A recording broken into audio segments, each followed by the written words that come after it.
badly.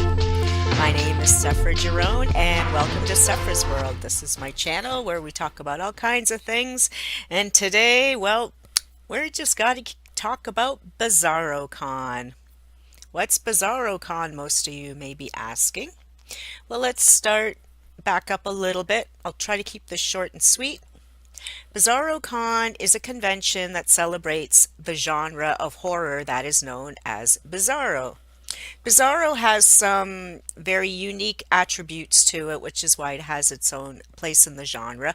I personally am still trying to discover and uncover what Bizarro is, but the nearest I can liken it to is in my head, I think of it as like the kind of avant-garde stuff like Felix the Cat and Betty Boop and all those old Max Fleischer cartoon kind of surrealism kind of things. But then they push the envelope as well. They use humor and eroticism and so on. So there's like books with titles like Baby Jesus Butt Plug and Menstruating Mall and Haunted Vagina and things like this. So you wonder, what's this all about? And it sounds like fun, and I know a lot of people who work in this genre, and they have a lot of fun with their work, and they take it very seriously. And there's four publishing houses at least that specialize in Bizarro literature. And about 11 years ago, Rosie O'Keefe formed Eraserhead Press, and also a convention called Bizarro Con. And so where you have world horror and science fiction conventions and all these various conventions, Comic-Con, Fan Expo. So there's a Bizarro Con. So this is where everyone who works in the field, who reads in the field, who edits, publishes, all that. They all get together for a weekend, like any convention, and do their thing and have some fun and celebrate their beloved genre, sell some books, make some connections, networking, and all that wonderful stuff you do at conventions. Also at Bizarro Con, they have kind of an open mic night, and they're just like World Horror used to have the Gross Out contest, and I went to a few of them over the years. But Gross Out, even though I write really extreme horror myself, my situation is that first of all, I don't really like being read to because I have ADD, so I can't really focus when people are reading. So I don't really follow stories that well unless they're really short. That's why I like stand-up comedy because it's short and punchy and it's right there. And then so we had the gross out, so that was one reason why I didn't really go much to the gross outs. And then also I just thought they were too gross. A lot of stories about body fluids, so vomiting, to me, vomiting things are to me, vomit is the worst. I can deal with spraying blood, I can deal with diarrhea, I can deal with, like in real life, like with children or or not, or in reading. And I can't deal with puke, and a lot of puking goes on at the gross out contests like in the stories. And so if I don't like it, I leave, right? I'm not leaving because of specific people, but at these conventions there's lots to do, so you can sit and watch a contest for an hour or so, or you can be at the bar networking, you can go to the parties or whatever. And I'm sure Bizarro Con is much the same, where you can choose to go to the open mic, or you can go drink in the bar, or go to some parties, or maybe there's other panels running against it and so on. I don't really know because I've never been to one, and I don't know much about the genre. I have to keep saying that because I don't. So anyways, at this last convention, apparently a young man came up and did a performance art piece that was hugely offensive to everyone there, but no one gonged him. You get the idea with their open mic, much like World Horror used to be, is that you get a couple of minutes and then the audience can boo the person off, or in our case in World Horror, you'd have like the bouncers come and put people off, and you're done. You don't get to finish your story. So this young man was reading his story, well, acting it out, I guess. I wasn't there, but I guess he had a baby doll covered in blood and a dildo and was doing very inappropriate things, which was very disgusting to a lot of people watching, but no one booed him off stage. And in fact, some people clapped and congratulated him afterwards. And later it was discovered that the scene was an excerpt from his upcoming novel, and that his editor thought it'd be a good idea to showcase a little bit from the book. But I guess this is one of those situations where context is everything, because it created a scandal that's lasted over a week now, with people calling for the boy's book. He's like a young man in his early 20s, for the young man's book to be pulled and canceled, and then more extreme things to happen. And then, as people are complaining around Facebook, 'cause I've been watching threads for weeks, well, for the last week, I guess there's been some other stuff happening at Bizarro Con that has people upset as well. So this was a chance to kind of get on board with many things that several people who may not even have attended this particular event, but it gave them a platform to voice their discontent about how a bunch of things have been run over the last 11 years. And now we do have to, I have to say, as someone who's been going to conventions since the 80s, times have changed, times are changing, and what was happening in the 90s, it can't, isn't happening now. And the new generations are really putting their foot down about safe spaces and what's appropriate and what isn't, and all this stuff. So they've all been clamoring to be heard. And so now, about an hour ago, it's Monday, January the 28th. And right now, as I'm recording this, it's about 5 o'clock Eastern Standard Time here in Toronto. And we have a huge, huge blizzard happening outside this window. So I'm glad I have an excuse to do a video. So Rosie O'Keefe sent out this open letter. I won't read it all, but you can certainly go see it for yourself. It's right there on the Bizarro Con Facebook, and people have been sharing it like crazy.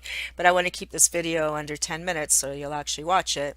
So she wrote, effective immediate, I will step down as coordinator of the current Bizarro Writers Association and encourage formation of a new BWA to be run by writers. Effective immediately, Jeff Burke has stepped down as head editor of Deadite Press and is no longer employed by Eraserhead Press. Effective immediately, Chandler Morrison, that's the young man who did the reading, Morrison's Dead Inside has been removed from Deadite Press's 2019 publication schedule, and the book contract has been canceled, with all rights reverting to the author.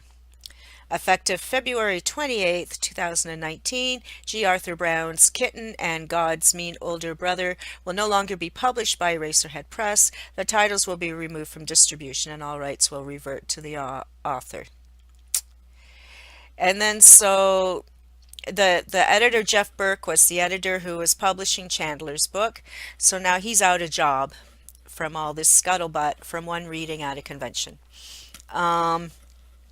It was his full-time job. It wasn't volunteer work like a lot of people do. He actually was a paid employee, and I believe he's held that position for 10 or 11 years. So this is pretty scandalous in this field of what's going down. And I'm not taking any sides because I wasn't there. I'm not in the genre. I don't even know what the genre is about because I still just see baby Jesus butt plug and I don't know what to think.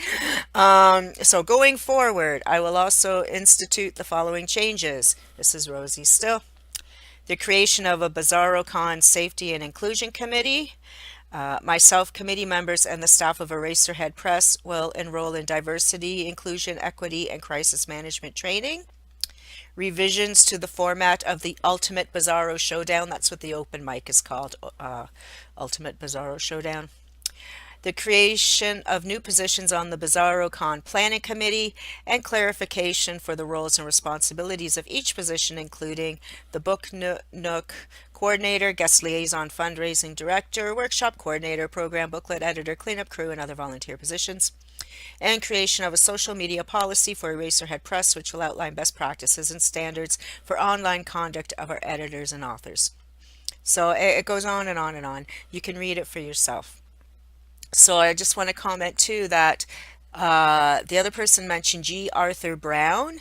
Apparently there was some stuff going on with him. I know nothing about that. I know something, he had some behavior, and I believe he was arrested for stalking. I don't know if that's the same one. There were so many stories floating around last week. I don't know who's connected to what, so I don't want to point a finger at where, but obviously he's having his books pulled because of his own conduct, not as a reader, as his conduct, I believe as a harasser of women, perhaps, but I don't know for sure. So whatever, but I just know his name's there in that little list. And so this is what happens. Writers behaving badly. We all have to watch ourselves. And going forward, I guess we have to remember that these days at open mics, it is not anything goes anymore. We cannot just do whatever the hell we want anymore.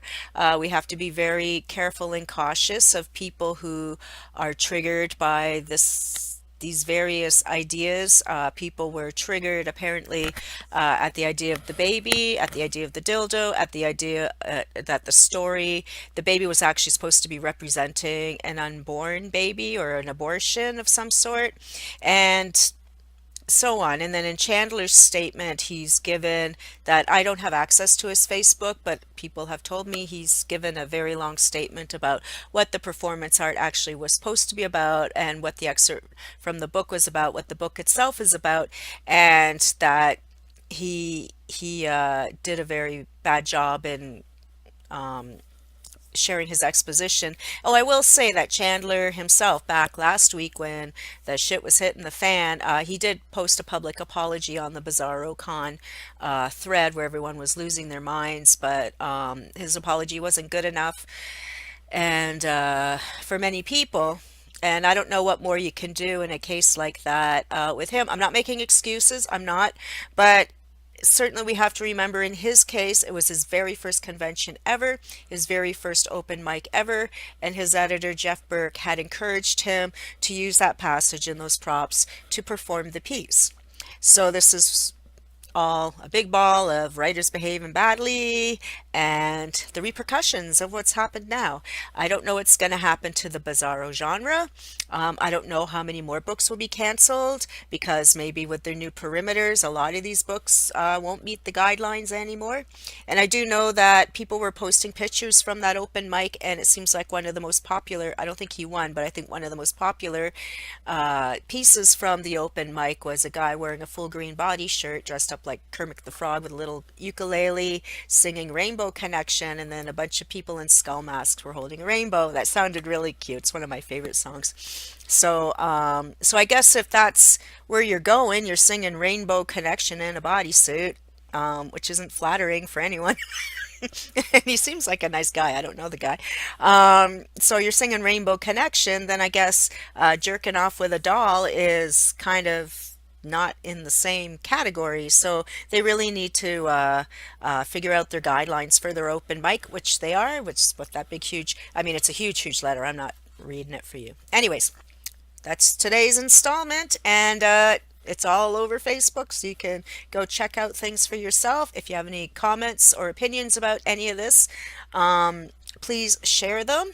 I think it's great that we're all taking a look at our behaviors because I too have been harassed at conventions, but we definitely need parameters for these open mics because when it's just open, free for all, then certainly there's no reason why this young man wouldn't think that his crazy, weird piece wouldn't be appropriate, even though, you know, for us old people, it's like, whoa, you went way too far. But, you know, anyways, it's a mess. It's a mess, and good luck to everyone involved. Luckily, I'm not at this point. Bye. Oh, and don't forget to subscribe if you want to hear more writers behaving badly, horoscopes, and whatever else I might pop on here to share with you.